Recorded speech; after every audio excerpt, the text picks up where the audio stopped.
स्वाभाविक है कि रशिया का रिटेलिएशन भी हम देख रहे हैं। सोमवार के ही दिन 200 से ज़्यादा मिसाइल्स और ड्रोन्स जो हैं वो यूक्रेन पर दागे गए हैं। ख़ास तौर से जो एनर्जी फैसिलिटीज़ हैं नेशन वाइड यूक्रेन में, उनको टारगेट किया जा रहा है। 5 लोगों के मारे जाने की खबर है। खबर ये भी आ रही है कि जो नाटो मेंबर है पोलैंड, उसकी एयर स्पेस में भी ड्रोन गए हैं।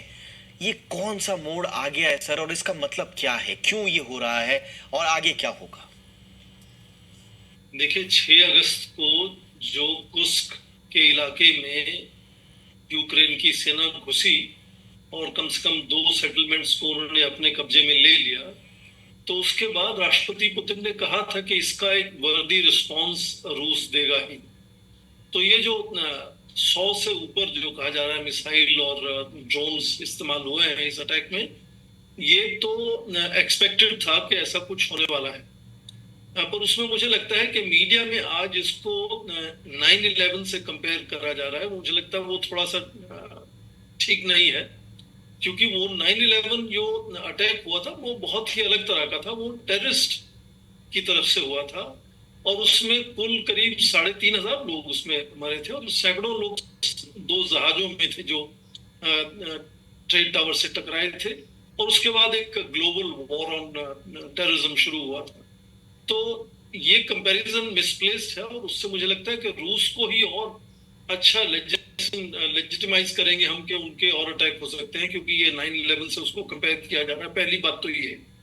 दूसरा ये आप देखें कि रूस से जितने भी अब अटैक हो रहे हैं, खासकर हाल ही में जो अटैक हो रहे हैं, उसमें उनके इंफ्रास्ट्रक्चर यानी उनके जो जल संसाधन है, या रेलवे है, या इलेक्ट्रिसिटी है, उन सब पे अटैक करने की कोशिश है, ये दिखाने के लिए कि कितना प्रिसाइजली रशिया अटैक कर सकता है और वो ज्यादा डैमेज भी हो सकता है। अभी 4 या 5 लोग या मैक्सिमम 13 लोग मरने की बात हो रही है, ये जो 100 से ऊपर मिसाइल और ड्रोन्स की अटैक जिसकी बात हो रही है। तो ये लगातार कोशिश है कि एक संदेश दिया जाए। और उसमें आप देखें, राष्ट्रपति जेलेंस्की ने खुद ही हाल ही में जून में शायद कहा था कि पहले से ही यूक्रेन की जो आपने क्योंकि बिजली उत्पाद की बात की, तो आधा मतलब 50% बिजली उत्पाद की जो हैसियत है, काबिलियत है, वो खत्म हो चुकी है रूस के अलग अलग हमलों में। तो रूस का ये एक तरह से कोशिश है कि किस तरह से संदेश भेजा जाए कि वो बड़ी ताकत है, वो सुपर पावर है और यूक्रेन को अपनी जो हदें हैं उनको समझना चाहिए। और उसी के चलते आप देखें कि यूक्रेन के राष्ट्रपति ने ये प्रार्थना की, एक तरह से रिक्वेस्ट किया है पूरे वेस्टर्न कंट्रीज को कि उनको लॉन्ग रेंज वेपन्स, जो दूर जिनकी दूरी तक मार हो सकती है, उस तरह के हथियार दें। और ये उसके साथ उसको परमिशन भी दें एक तरह से कि वो डीप इनसाइड मतलब रूस के अंदर जाकर दूसरे दूर दराज शहरों पर भी अब अटैक कर सके। तो ये युद्ध का कह सकते हैं कि और ये जटिल होता हो, मुश्किल होता हो, एक तरह से नया अध्याय शुरू होता है 6 अगस्त से। हालांकि आप देखें, कल या परसों ही करीब 115 प्रिजनर्स ऑफ वॉर भी एक्सचेंज हुए थे कतर की वजह से। कायरो में बातचीत चल रही है, तो बातचीत भी साथ में चल रही है। पर ये हाल ही में जो पिछले 10 दिन में हुआ है, उससे मुझे लगता है कि ये युद्ध को खत्म करने की जो कोशिश है उसमें और चुनौतियां होंगी और मुश्किल होगी उसमें। आपने बिल्कुल सही।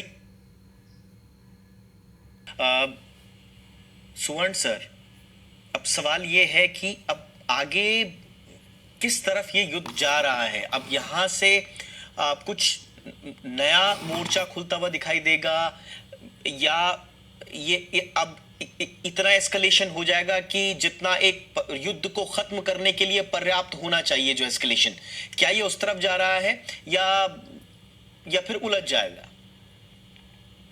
मुझे लगता है 6 अगस्त से पहले तक ज्यादातर विश्लेषण ये कहना शुरू हो गए थे कि कुछ हद तक एक तरह से थकावट नजर आ रही है, दोनों तरफ से फटीग नजर आ रही है। और उसके चलते कुछ बातचीत भी शुरू हुई थी कि किस तरह से आपस में कोई बात को सुलझाया जा सकता है।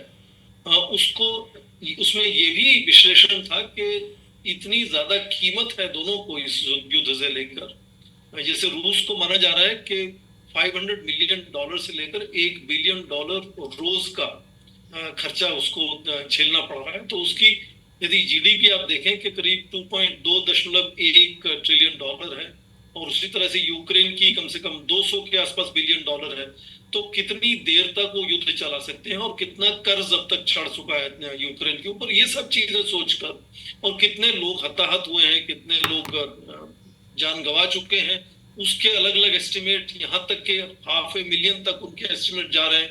हालांकि जेलेंस्की कहते हैं कि 31,000 सैनिक उनके मरे हैं, और वो कहते हैं कि रूस के ज्यादा मरे हैं। अलग अलग है, पर ये बात हो रही थी कि इतने सैनिक और इतने सिविलियन मौत के घाट उतर चुके हैं, हताहत हो चुके हैं, बेघर हो चुके हैं, खर्चा बहुत है, तो एक थकावट की बात हो रही थी। और पूरे उनके जो समर्थन करने वाले देश हैं उनकी तरफ भी इशारा हो रहा था कि जैसे जो पड़ोसी देश पोलैंड जैसे है, उसके रवैये में बहुत फर्क आया है।